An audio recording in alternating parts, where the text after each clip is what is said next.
Excelentíssimo senhor presidente do Supremo Tribunal Federal, Edson Fachin, meu caro, querido amigo Geraldo Alckmin, vice-presidente da República e ministro de Estado de Desenvolvimento, Indústria e Comércio, meu caro companheiro senador Davi Alcolumbo, presidente do Congresso Nacional e do Senado Federal, meu caro amigo deputado federal Hugo Mota, presidente da Câmara dos Deputados, ministro de Estados, ministras e ministros dos tribunais superiores, ex-ministros aqui presentes da Suprema Corte, presidente da OAB, convidados e convidadas.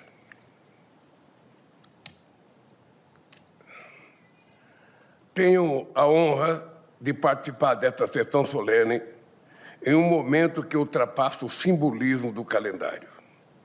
Um momento para reafirmar o compromisso das instituições brasileiras com a Constituição, a democracia e a soberania do Brasil. Compareço a essa solenidade com um sentimento distinto daquele que marcou minha presença nesta casa em 2023. Naquela ocasião, o Brasil ainda estava profundamente ferido pelo ataque frontal às instituições democráticas.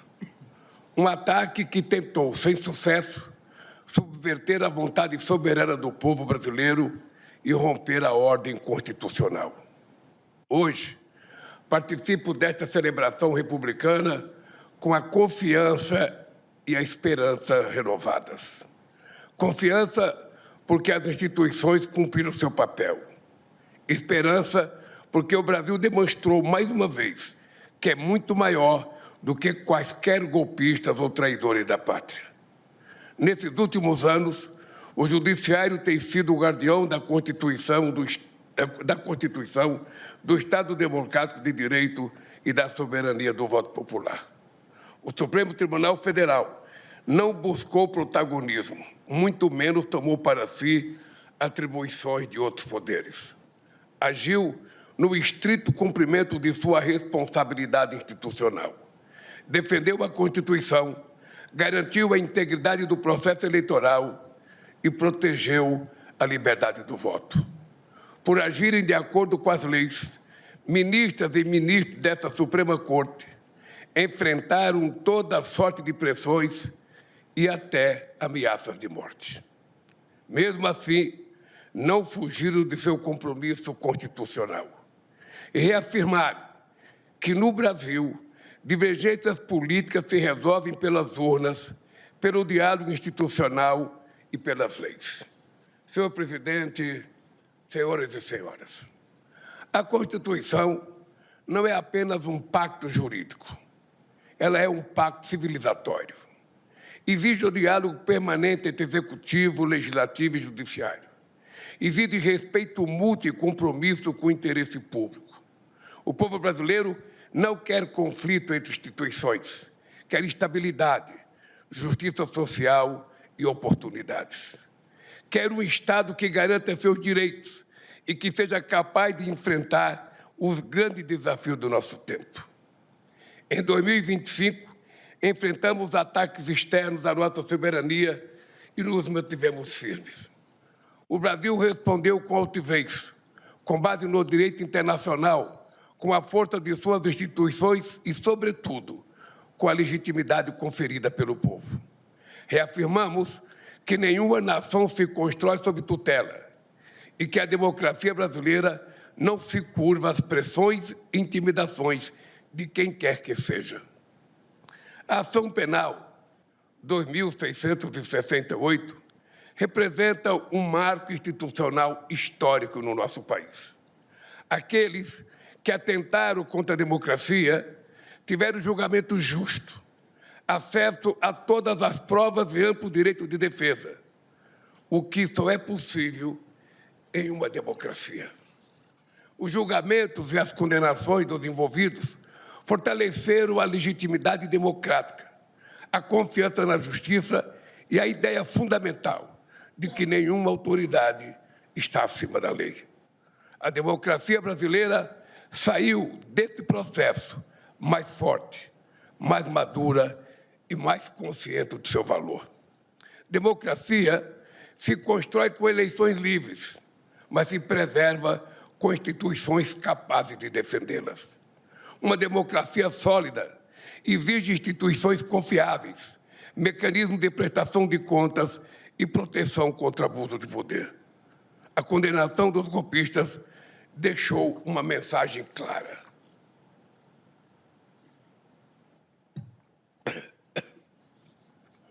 Os responsáveis por qualquer futura tentativa de ruptura democrática serão punidos outra vez com o rigor da lei.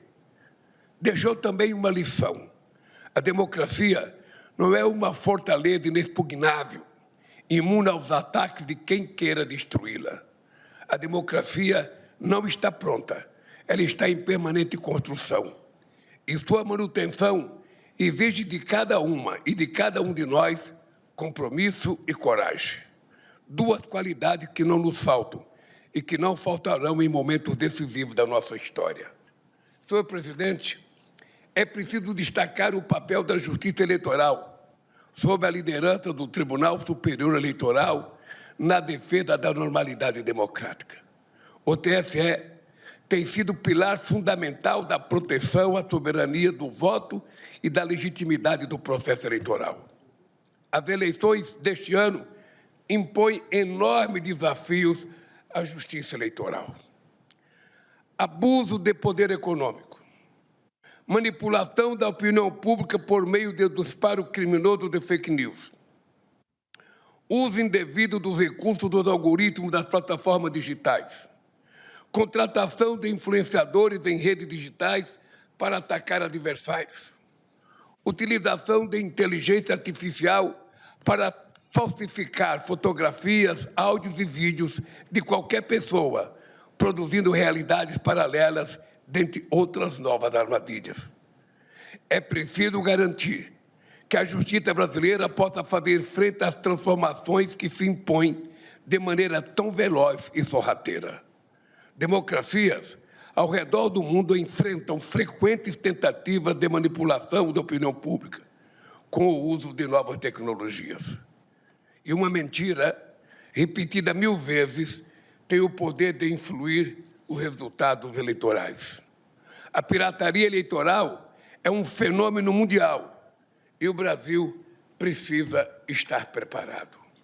A justiça eleitoral deve ser capaz de agir com rigor, velocidade e precisão.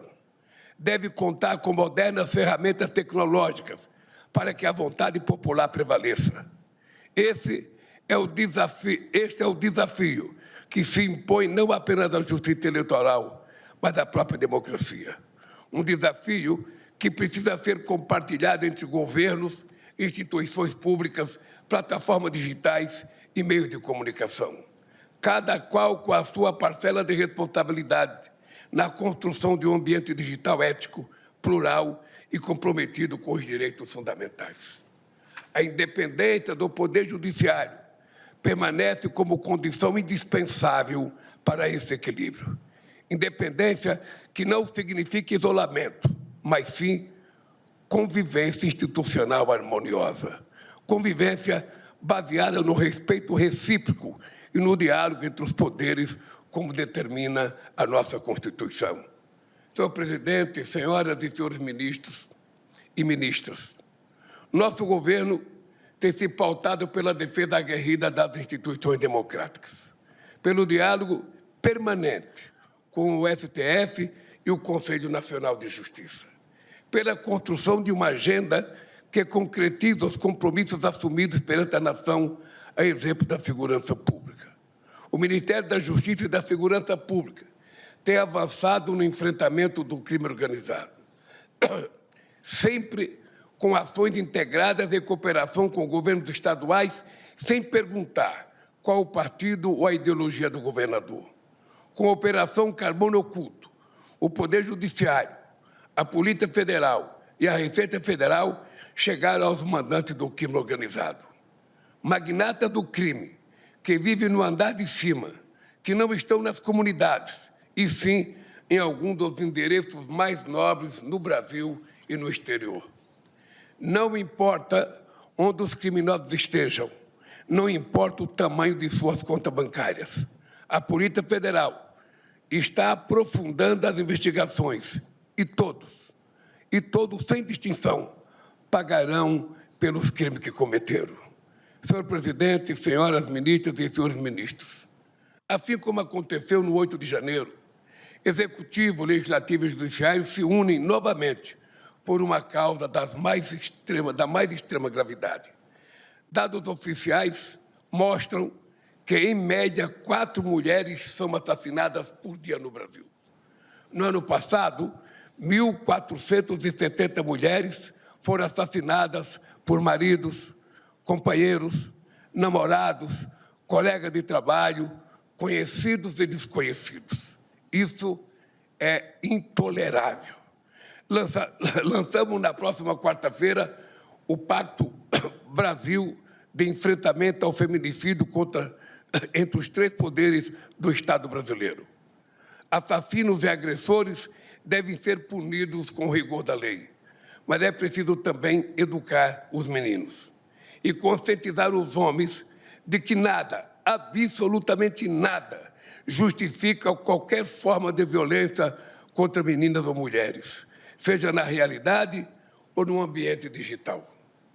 Mais do que um pacto entre Executivo, Legislativo e Judiciário, esse precisa ser um pacto que envolva toda a sociedade brasileira, um pacto que envolva, sobretudo, os homens deste país, que precisam entender que não são donos de ninguém.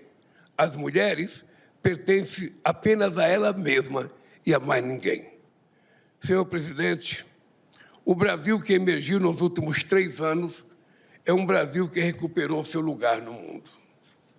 Um Brasil respeitado, que voltou a dialogar com todas as nações, que ampliou o mercado.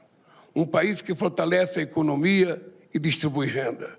Um Brasil que saiu pela 2ª vez do mapa da fome, que atingiu os menores índices de pobreza e desigualdade da história, que isentou do imposto de renda grandes partes da classe média e da classe trabalhadora, que aliviou o orçamento e melhorou a qualidade de vida dos mais necessitados, que bateu recorde na geração de emprego e aumentou o poder de compra da população brasileira.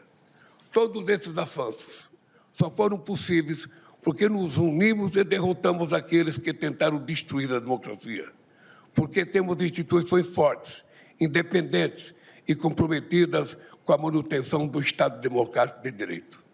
Sob a presidência do ministro Edson Fachin, o STF segue exercendo o seu papel com serenidade, firmeza e compromisso democrático. O novo ano judiciário, que se inicia hoje, exigirá, mais uma vez, debate público qualificado, diálogo respeitoso e instituições à altura da confiança da sociedade. Não temos o direito de errar. Quero terminar desejando que o Executivo, o Legislativo e o Judiciário estejam sempre à altura do Brasil e do povo brasileiro. Parabéns a todos e a todas e um feliz ano judiciário para todos nós. Muito obrigado.